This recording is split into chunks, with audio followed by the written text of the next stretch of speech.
Halo semua, Yuda Priantoro di sini dan sekarang saya berada di tempat istimewa teman-teman. Adanya di Cirebon dan ini punyanya Keraton Kasepuhan Cirebon. Tempat apa ini?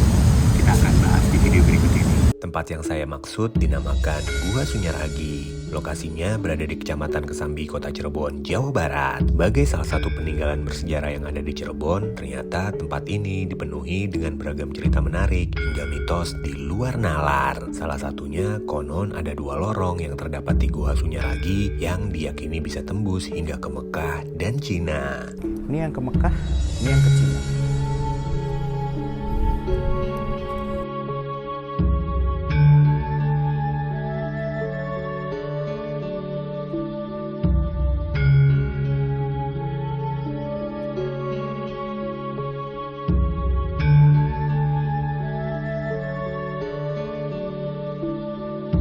Guna mengetahui lebih dalam mengenai tempat ini, saya pun menemui pemandu lokal di sana. Sebelumnya kita kenalan dulu. Oke, boleh. Saya Kelvin. Ini Mas Kelvin selaku pemandu di sini. Pemandu di sini, ya. Di sini Apa sih Mas sebenarnya? ini namanya adalah Guha Sunyaragi. Mohon maaf itu bukan gua, tapi guha.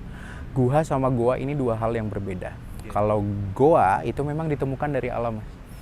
Alias alami, kalau di sini itu buatan manusia, namanya guha. Sebutannya yang benar Guha. Guha, betul. G-U-H-A. Sunyaragi. Sunya itu sunyi, ragi itu raga. Jadi Gua Sunyaragi ini tempat untuk mensunyikan atau menyepikan jiwa dan raganya dari para keluarga Kesultanan Cirebon pada zaman dahulu. Istilah kita sekarang bersemedi atau bertapa. Jadi ini Kita punya menyebutnya. keraton. Punya keraton tempat atau vilanya dari keluarga besar keraton pada zaman dahulu. Mungkin kalau Mas ya udah pernah ke keraton sebelumnya, nah itu mereka rumahnya di sana. Nah ini adalah villa tempat untuk putra-putrinya bermain, belajar, kemudian bersemedi dari para pengawal dan para prajuritnya di sebelah sini. Ini dibangun tahun berapa?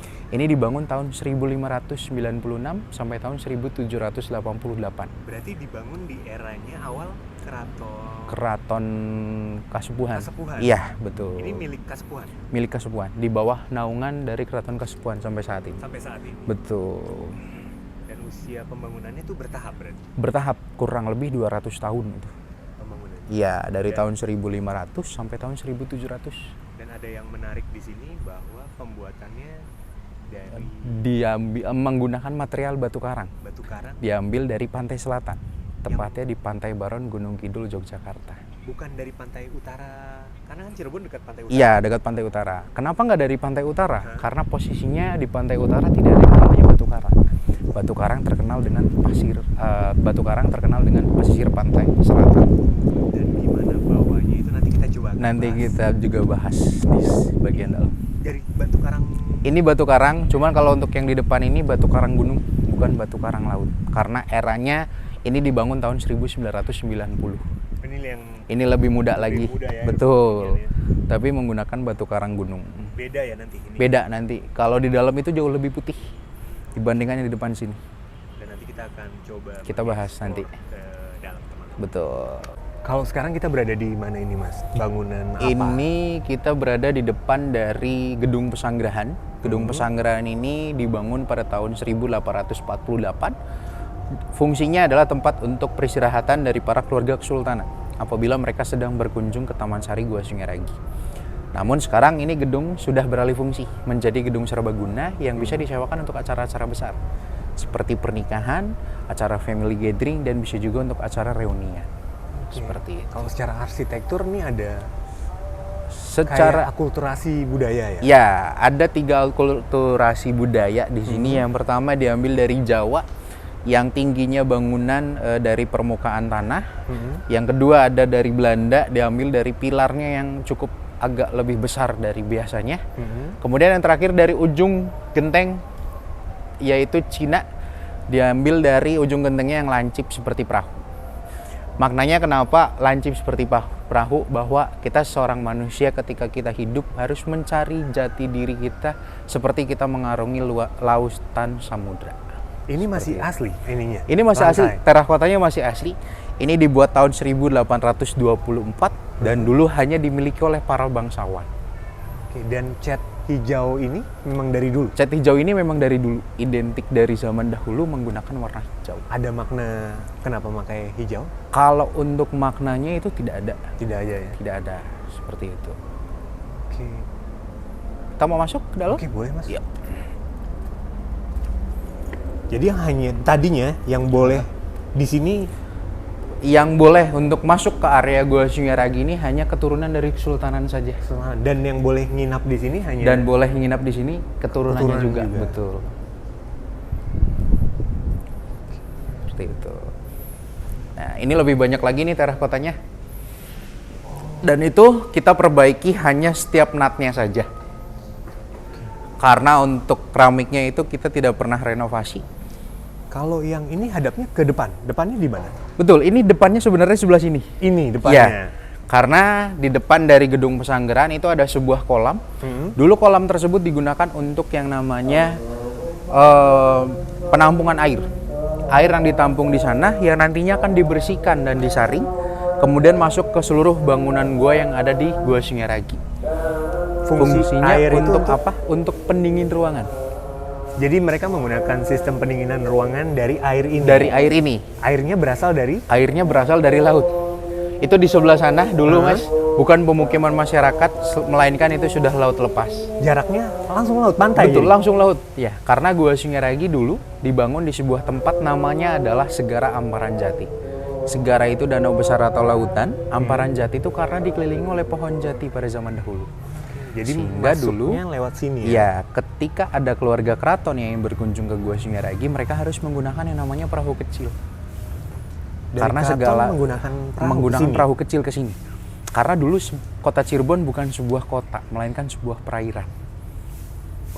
Nah, berkat adanya pembangunan jalur pantura yang di depan dan pemukiman masyarakat sekitar kota Cirebon, akhirnya lautnya menjauh. Sekarang kalau kita cek di Google Maps, Gua Sungai-Ragi ke pesisir pantai utara itu berjarak 3 km.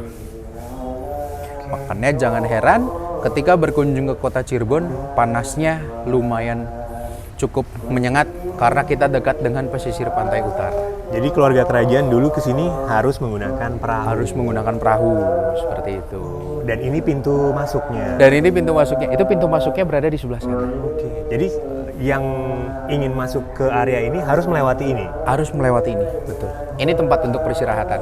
Sekaligus tempat untuk putri kesultanan apabila mereka sedang halangan atau menstruasi. Jadi tidak boleh Jadi masuk nggak ke boleh area. masuk ke area dalam, karena area dalam itu area suci. Ada batas sucinya nanti di sebelah situ. Kita lewatin itu sebentar lagi. Oke, Batas boleh. sucinya. Kita ke sana. Ya, yuk kita masuk ke dalam. Jadi ini airnya dari laut. Airnya dari laut. Masuk ke sini sudah posisinya payau. Nah, dan ini akses di depan sana, itu pintunya Mas yang di sebelah situ, itu akses hanya untuk keluarga. Karena untuk tamu itu aksesnya beda sendiri. Nanti ada di belakang. Seperti itu. Ini jembatan depan. Nah, ini dulu air yang mengalir itu akan mengalir lewat saluran air kecil ini. Kemudian nanti di dalam ada penampungan. Karena pada zaman dahulu belum ada yang namanya pompa air, Mas. Mereka menggunakan sistemnya tanggul. Jadi dialiri. ditahan terlebih ditahan. dahulu.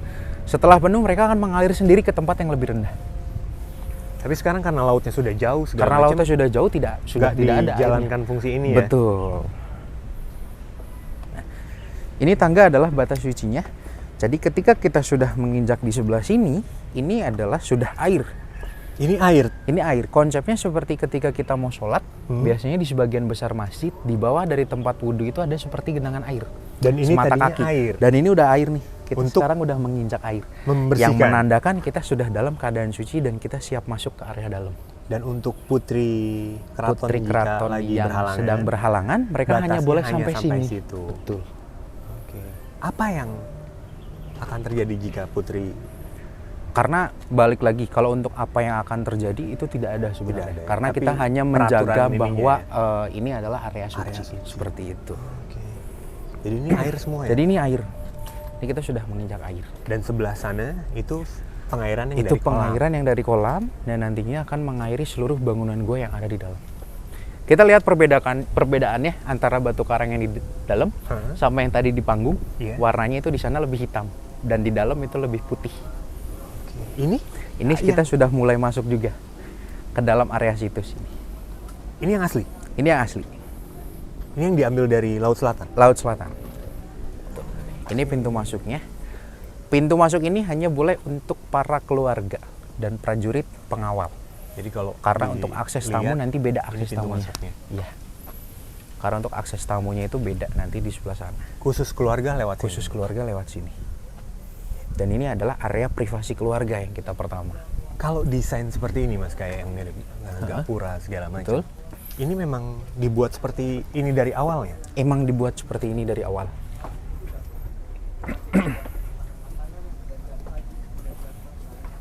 Ini dipahat gitu atau seperti apa? Ini ya? memang bentuk batu karangnya seperti ini. Kalau ini kan ada Ya, kalau ini memang dibentuk. dibentuk seperti Kalau ini itu. memang dibentuk. Nah, kalau untuk batu karangnya seperti ini, memang batu karangnya posisinya seperti ini.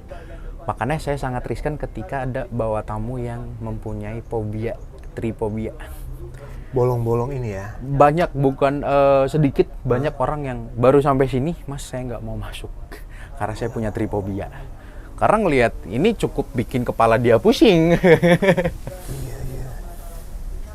Nah, ini pertama kali ketika kita masuk, ini yang lubang-lubang di sini, ini untuk tempat, kalau sekarang kita nyebutnya guci, terbuat dari tanah liat dulu. Mungkin kalau sekarang kan kita pakainya pakai keramik. Oke. Nah, ini hiasan. Tadinya ada hiasan di situ. Ya. Fungsinya betul. untuk? Fungsinya untuk hiasan guci saja, Mas. Oke.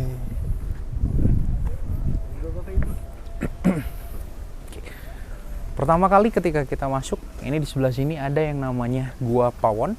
Pawon itu sendiri diambil dari bahasa Jawa yang artinya dapur. Namun Gua Pawon di sini bukan tempat untuk memasak, melainkan tempat untuk menyimpan makanan untuk para keluarga kesultanan yang sedang bersinggah di Taman Sari Gua Sungai Regi. Jadi makanan ditaruh di sini. Iya, istilahnya kalau kita sekarang di rumah nyebutnya kulkas atau storage. Oke. Gitu. Dan di sini ada sistem air juga? Enggak? Nggak ada, tapi dingin di dalam lembab. Karena ini aliran air, Mas. Ini ya? aliran air nih di bawah sini.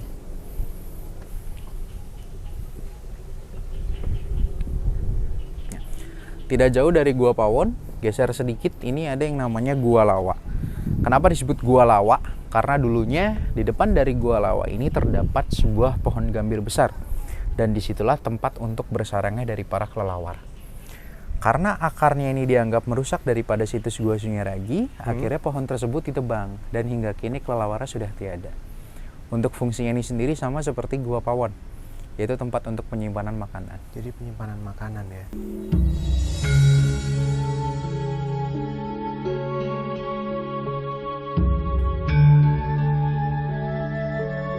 Jadi teman-teman, kalau keluarga kerajaan membawa makanan di dalam gua ini, Tuh.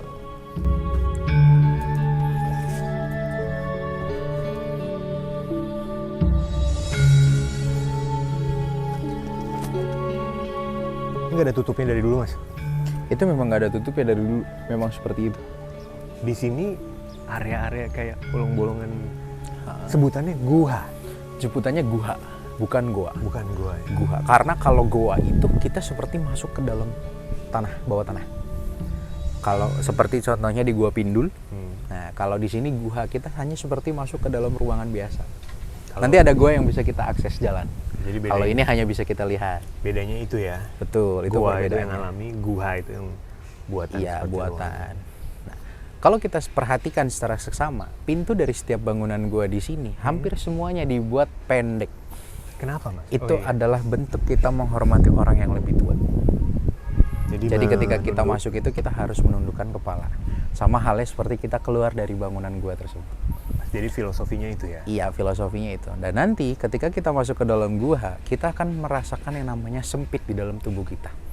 Itu adalah bentuk sebelum kita menyombongkan diri kita kepada orang lain, kita harus melihat sekecil apa sih kita di dalam ruangan tersebut.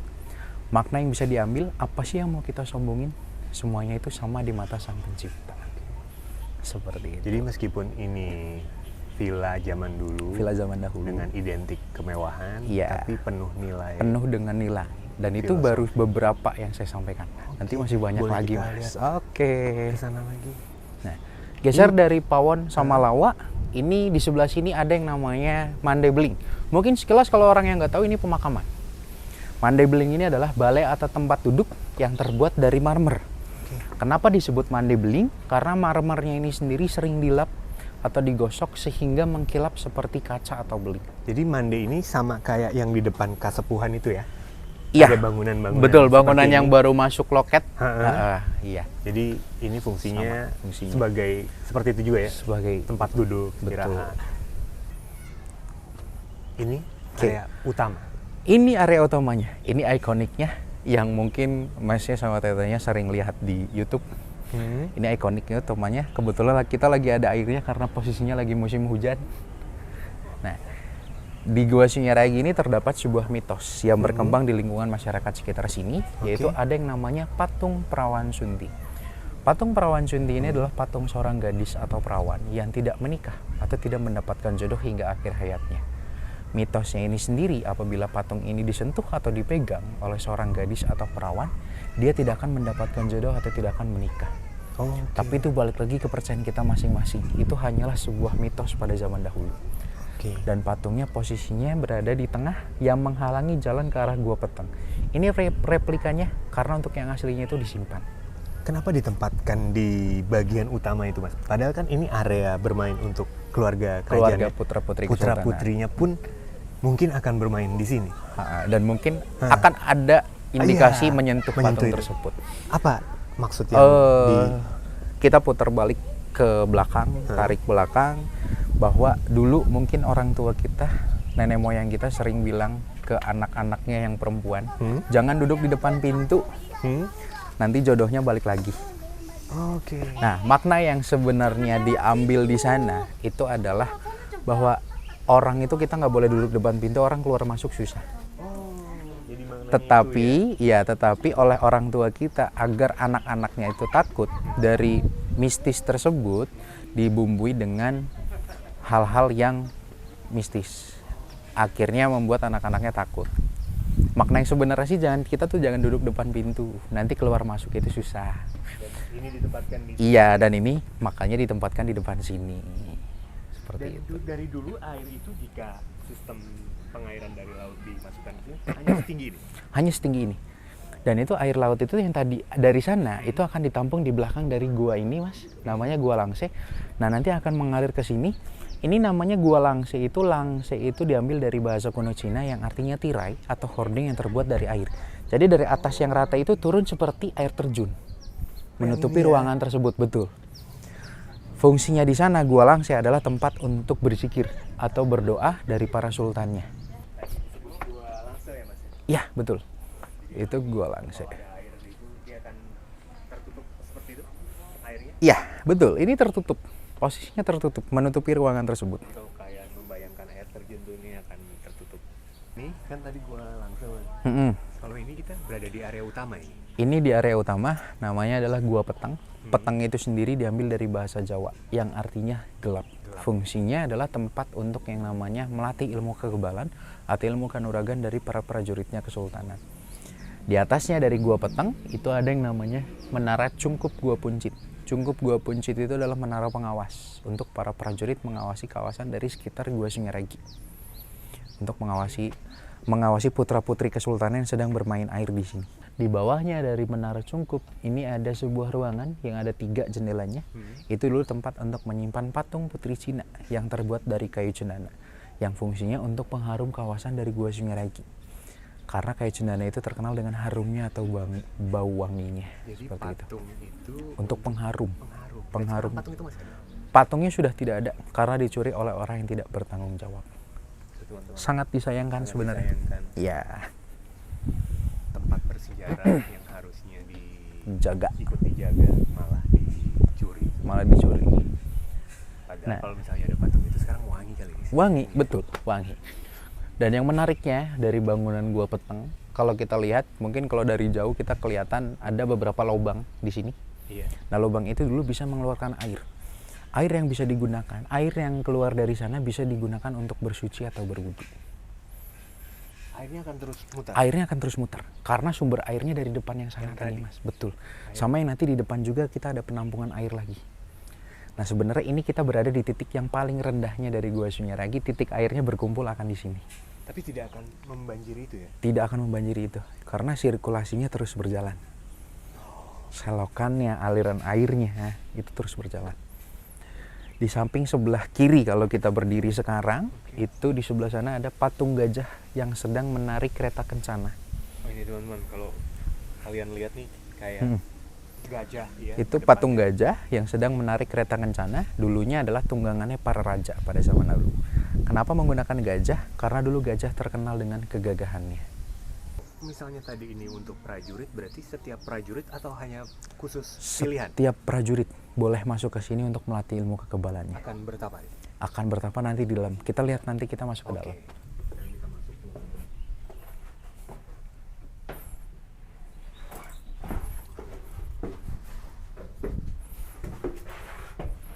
Tapi di dalam sini kita sejuk, Mas. Oh iya. Kita ngerasain sejuk, hati-hati.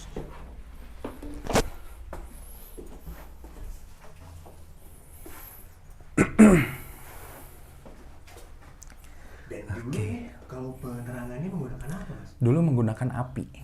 Nah, ini kita berada di namanya Gua Petang. Petang itu sih. Ya, betul. Gua Petang. Nah, di sini kita ngerasain yang namanya sejuk. Karena dulunya dialiri oleh yang namanya air. Nah, ketika mereka kedinginan di dalam sini karena derasnya air yang ada di sebelah sini, mereka mereka akan menyalakan api unggun yang sudah disediakan tempatnya di sini.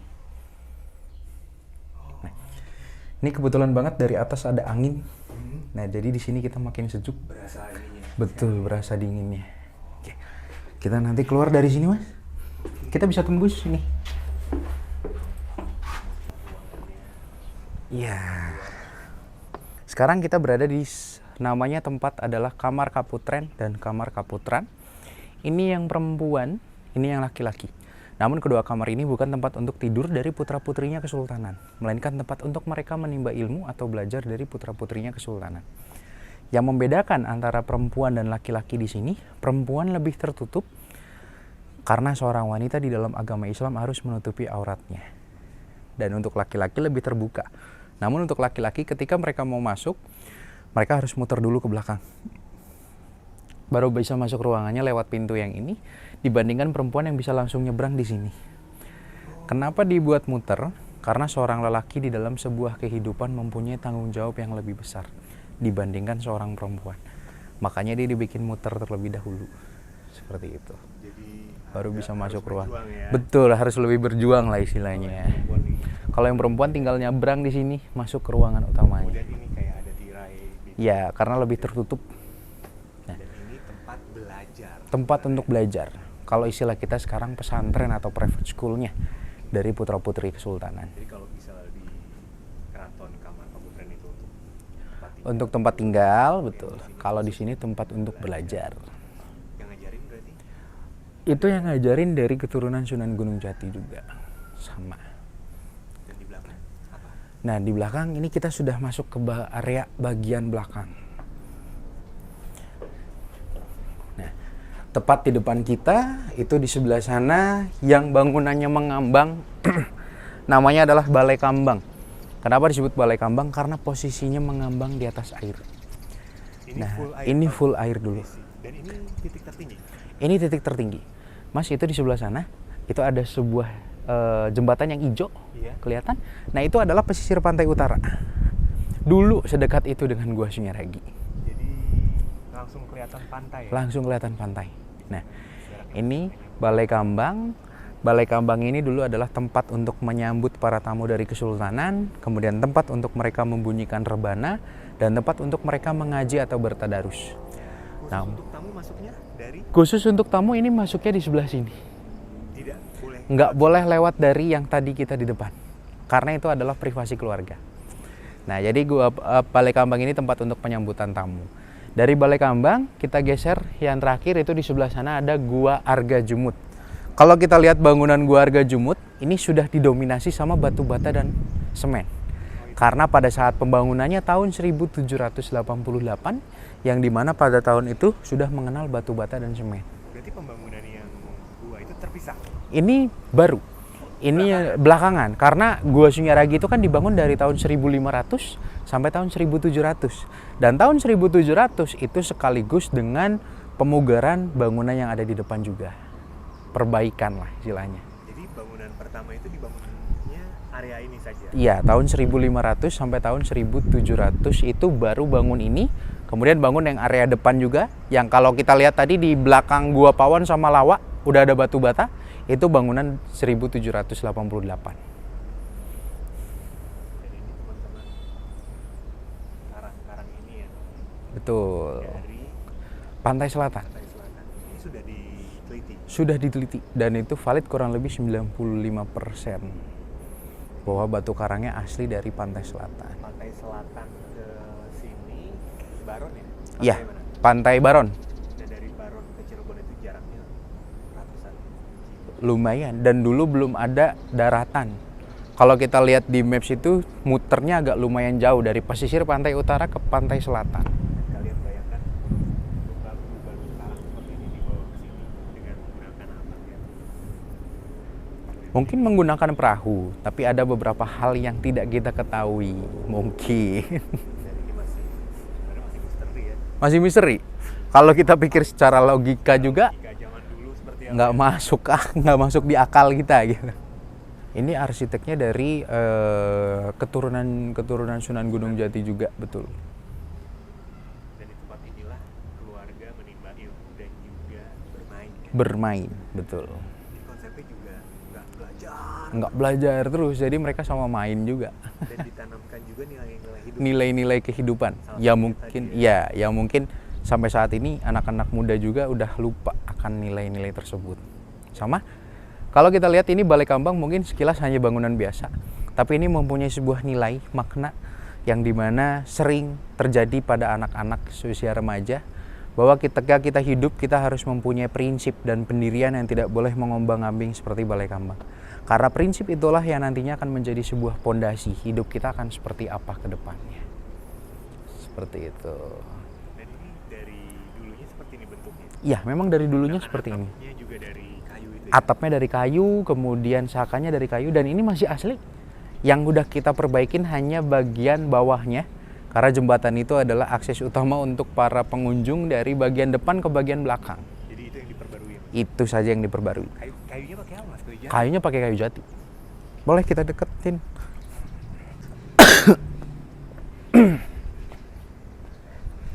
Ini warnanya berarti biru-biru itu atau Biru-biru gitu. kayu asli? Tuh. Kalau kalian bisa membayangkan ini ada air. Ini air, dan itu tanggul yang mengitari dari Gua Sunyaragi ini dulu nggak ada. Dulu sudah laut lepas. Jadi ini benar-benar kayak ngambang Bener-bener ya? kayak ngambang laut lepas. Saya punya foto zaman dahulu, di foto di situ. Sebentar, fotonya ada, harusnya ada.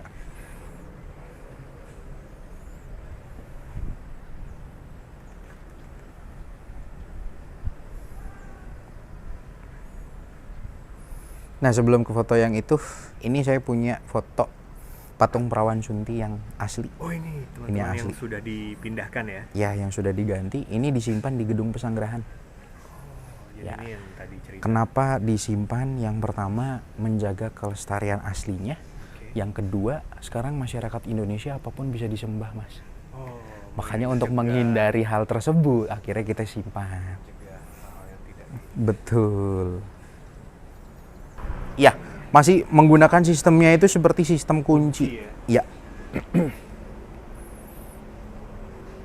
Kunci. Nah, kita geser lagi dari Balai Kambang. Itu di sebelah sana ada sebuah bukit. Di bawahnya ada Gua Padang Ati. Padang itu terang, Ati itu hati. Jadi Gua Padang Ati itu tempat untuk menerangkan hati atau menenangkan hati dari para keluarga kesultanan apabila mereka sedang gelisah. Istilah kita anak muda nyebutnya sekarang lagi galau gitu. Mereka menenangkan hatinya di Gua Padang ke Ati. situ ya? Iya, mereka ke situ. Karena hatinya. Seperti itu. Nah, yang terakhir dari Gua Sunyaragi, ini namanya adalah Gua Arga Jumut. Arga itu besar atau hidangan, jumut itu menjumut atau mengambil kalau dalam bahasa Indonesia. Yang dimana fungsi dari Gua Arga Jumut ini dulu adalah tempat untuk menyambut dan menjamu dari para tamu besarnya kesultanan. Dan ini yang dibuat paling terakhir. Ini dibuat paling terakhir karena posisinya sudah didominasi sama batu bata dan semen. Kalau kita lihat bagian depannya dari Gua Arga Jumut ini mirip dengan mukanya barongsai, Mas. Ornamen Cinanya, betul. Karena ada hubungannya juga karena di dalam sini juga terdapat 2 buah pintu waktu yang bisa menembus ke Mekah dan ke Cina. Ada pintu satu ke Cina, satu ke Iya. ada di sini. Ya, 2 jendela di atas itu matanya, Mas. Tengah di atas tulisan ini hidungnya, bawah mulut yang sedang membuka. Oh ini teman-teman nih, itu mata. Nah, Arga Jumut, arga itu besar atau hidangan, jumut itu menjumut atau mengambil kalau dalam bahasa Indonesia. Yang dimana fungsi dari Gua Arga Jumut ini dulu adalah tempat untuk menyambut dan menjamu dari para tamu besarnya kesultanan. Kamu naik perahu sih? Ya, tamu naik perahu di Turunnya sini. di sini. Turunnya di situ, karena di situ ada beberapa patok yang dimana patok itu dulu adalah tempat untuk menurunkan jangkar dari setiap kapal perahu yang bersandar di Gua Arga Jumut. Jadi ini langsung perairan. Nah, bisa ini nih. di perahu ya. Betul. Patok-patok ini. Iya, patok-patok ininya, tempat untuk mengikat perahu. Jadi mereka bersandar di sini, masuk ke sini. langsung Masuk ke sini. disambut ke area ini. Iya, karena ini area tamu. Tamu nggak boleh masuk ke area yang tadi kita di depan. Betul. Nanti muternya dari laut itu sana ya. Muternya dari sini. Ini kan sudah laut lepas ini, Mas, di depan sini. Nah, kemudian di dalam sini terdapat 2 buah pintu waktu yang bisa menembus ke Mekah dan ke Cina pada zaman dahulu. Yang ke Mekah itu hubungannya dengan ibunda dari Sunan Gunung Jati yang bernama Nyimas Rara Santang. Beliau menikah dengan Kesultanan Mesir yang bernama Syarif Abdullah. Yang dimana Syarif Abdullah ini masih mempunyai keturunan dengan Nabi Muhammad SAW. Sedangkan yang ke Cina itu sendiri hubungannya dengan istrinya langsung dari Sunan Gunung Jati yang bernama Putri Ongtit yang berasal dari negara Cina. Jadi bila mana ada keluarga atau kerabat yang ingin berkunjung ke Mekah dan ke Cina pada zaman dahulu, mereka cukup bersemedi di situ selama 40 hari 40 malam, tidak makan dan tidak minum, jiwanya ke sana, raganya tetap di situ. Dan kemudian kedua tempat itu juga mempunyai makna. Jadi apabila kita yang menuntut ilmu agama, kita pergilah ke negeri Mekah, dan ketika kita yang menuntut ilmu dunia, kita pergilah ke negeri Cina. Karena ada pepatah mengatakan, tuntutlah ilmu sampai ke negeri Cina. Seperti itu kurang lebih filosofinya. Jadi mereka betapa di situ nanti jiwanya ya. Jiwanya mereka yang pergi ke Mekah dan ke Cina. Jadi fisiknya tetap di sini. Fisiknya tetap di sini. Yang mana Mas pintu itu? Nanti pintunya kita lihat di belakang, ya.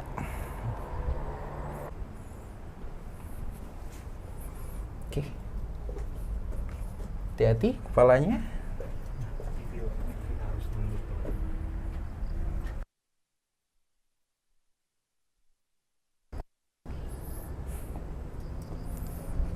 Oke. Ini yang ke Mekah, ini yang ke Cina.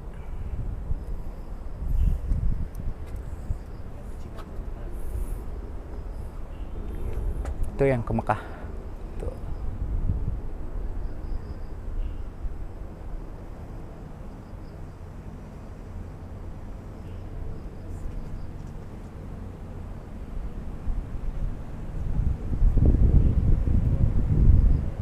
Jadi filosofinya sudah diterangkan sama Mas. Nah, Mas ini ada upaya sini terus bersemedi. kalau itu untuk yang melakukan atau bersemedi seperti itu untuk keturunan kesultanannya sudah tidak ada. Cuman kalau untuk orang-orang biasa seperti kita yang mau masih mempercayai hal-hal seperti itu, ya kita izinkan. Boleh nginep di sini Mas. Boleh nginep di sini. Dan karena itu adalah bentuk mereka berkomunikasi dengan kepercayaannya. Dan ini dulu ada lantai 2-nya. Berkat adanya pengeboman pada saat itu dibom oleh Belanda bangunan ini karena Belanda menganggap ini adalah benteng pertahanan tahun 1790. Akhirnya lantai 2-nya untuk memilih untuk beristirahat di sebelah sana alias runtuh. Dikira benteng di bom Belanda. Ya, dikira benteng pertahanan. Jadi ini Karena kalau kita tidak utuh. betul. Kalau kita lihat dari atas pakai drone itu memang seperti benteng, Mas. Dan makanya di sebelah sini kita tambahin sebuah beton untuk menyanggah bangunan aslinya agar tidak ikut rubuh juga. Ini tambahan teman-teman. Iya, tambahan. Untuk menghindari ini rubuh. Heeh. Karena pengeboman waktu itu dijaganya seperti ini.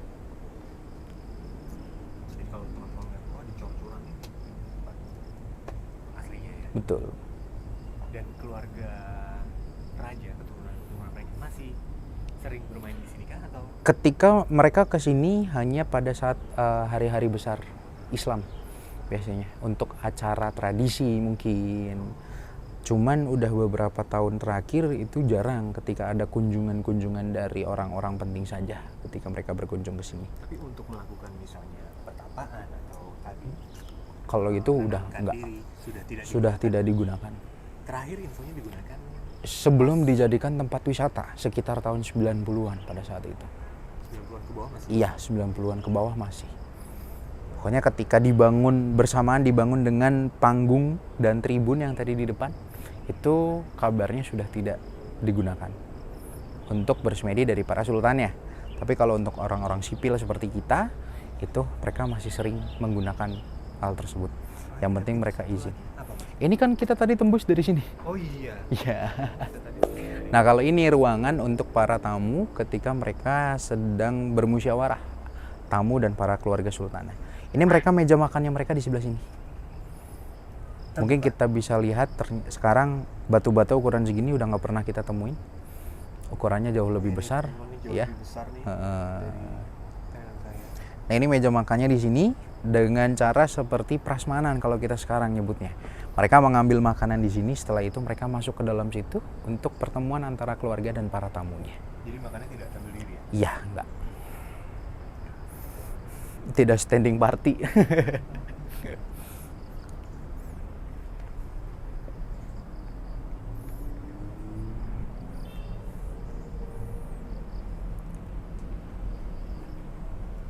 Adem ya Mas? Adem, sejuk. Dan itu ruangan dalam, itu kalau diperhatikan, itu ada bangunan yang warna putih dan pilar yang ada di tengah. Itu dulu nggak ada. Jadi pokoknya ngeblong itu dulu. Itu kita tambahin karena untuk penyangga. Karena bagaimanapun juga ini adalah batu bata, bukan batu karang. Tua. Betul. Bangunan apa Mas? Ini namanya adalah Candi Bentar. Ini adalah peninggalan dari Kerajaan Majapahit. Sebelum adanya Gua Sunyaragi ini sudah berdiri. Namanya adalah Candi Bentar. Dibuat tidak menggunakan perekat apapun, hanya menggunakan, namanya tekniknya adalah kutak-kosot, antara batu dan batu digosok kemudian ditempelkan begitu saja. Berarti beda sama tadi yang teknik putih telur. Beda, segala macam. beda. Ya? Ini adalah peninggalan Kerajaan Majapahit karena dulu Majapahit pernah menguasai setengahnya hampir dari Nusantara. Ini berarti tadinya gundukan sendiri ada bangunan Iya, ada bangunan ini. di setengah-tengah. Betul. Jadi istilahnya kalau kita sekarang mah landmark lah. Entah nanti di sini akan dibangun apa, yang penting saya sudah pernah berkunjung ke sini. Usianya berarti lebih tua dari Lebih tua dari Gua Sunyaragi tentunya. apa lebih tua juga dari Keraton Kasepuhan? Nah, kalau untuk itunya saya belum tahu. Bisa dipastikan ya. Belum bisa dipastikan. Dari zaman Majapahit. Dari zaman Majapahit. Ini namanya adalah Candi Bentar. Pintas memang mirip gerbang yang masuk Ya, ke ini keraton sebenarnya bukan ikonik Cirebon, tapi seiring berjalannya waktu hampir menjadi ikonik atau gate-nya selamat datang dari kota Cirebon. Makanya kalau kita berkunjung ke Cirebon, nggak asing sama bangunan-bangunan kayak gini. seperti ini nih, kayak Betul. tempat gempuran, Iya, baik itu perkantoran ataupun pasti ada kayak gini. dan itu nempel. Dan itu tidak menggunakan semen sama sekali. Tapi memang sengaja dipakai aja ya. Iya, Dimanfaatkan berarti ya. ya dimanfaatkan. Tempat untuk mengikat perahu. Dan ini mengukur debit airnya dari bangunan ini sama tangga. Semakin airnya deras, debit airnya semakin mendekat, tangganya akan semakin sedikit kelihatannya. Dan ini kalau kita rasakan tingginya tangga ini lumayan tinggi karena posisinya orang zaman dahulu tinggi-tinggi dan besar-besar. Jadi ini untuk menambatkan perahu. Ya, untuk mengikat perahu, dan untuk mengukur debit air setinggi mana. Jadi teman-teman bisa membayangkan ini kokohnya seperti apa karena ini buat Betul, ikat perahu. mengikat perahu. Wah, ini jaraknya memang agak dalam. Agak lumayan tinggi, betul. Karena fisik Orang dulu tinggi dan besar-besar. tinggi dan besar-besar. Jadi semakin hilang tangganya semakin tinggi Ya, debit air. debit airnya. Tapi pernah banjir nggak sih? Kalau dulu enggak, Mas. Enggak ya? Kalau sampai sekarang juga Sistem enggak. perairan juga Dengan sistem perairan itu enggak. Dan itulah sejarah yang ada di Taman Sari Gua Sunyaragi dengan filosofi. Betul. Mungkin filosofi itu sekarang anak-anak, terutama untuk anak-anak muda, jarang ingat dengan hal-hal yang tadi saya ceritakan. Pengingat lah untuk kehidupan, betul. Memang Banyak. Jadi selain belajar, Betul. Kita juga bermain. tapi juga tetap mengedepankan nilai-nilai. Iya, tapi sekarang mayoritas pengunjung itu ada 3 macam, Mas. Yang pertama itu orang yang suka foto dan hampir dia nggak mau tahu tentang sejarahnya. Kemudian ada yang suka sejarahnya saja, dia nggak mau foto, bener-bener kayak Masnya sama tetehnya itu bener-bener nggak mau foto sama sekali. Dan ketiga yang terakhir ini combine antara foto dan sejarah harus seimbang. Dan mayoritas yang pertama banyak sukanya foto-foto. Karena di sini sering dijadikan untuk spot mereka prewedding, Mas. Kalau di sini prewedding sering mereka di sini. Lebih baik juga mengetahui sejarahnya agar Betul. kita lebih tahu Betul. Ketika kita berkunjung ke suatu tempat, kita tahu adat dan istiadat di sana seperti apa apa. yang bisa diambil nilainya. Iya. Kemudian kalau kita tahu juga kita sayang ikut melestarikan. Iya.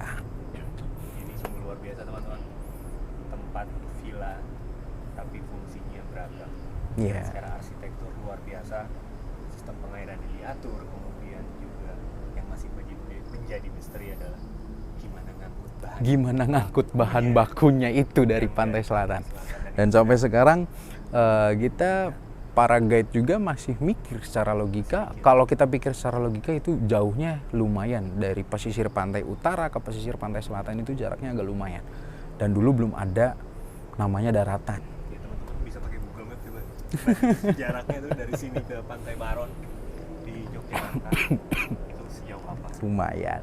Belum ada pengiriman. Belum ada pengiriman lagi kan.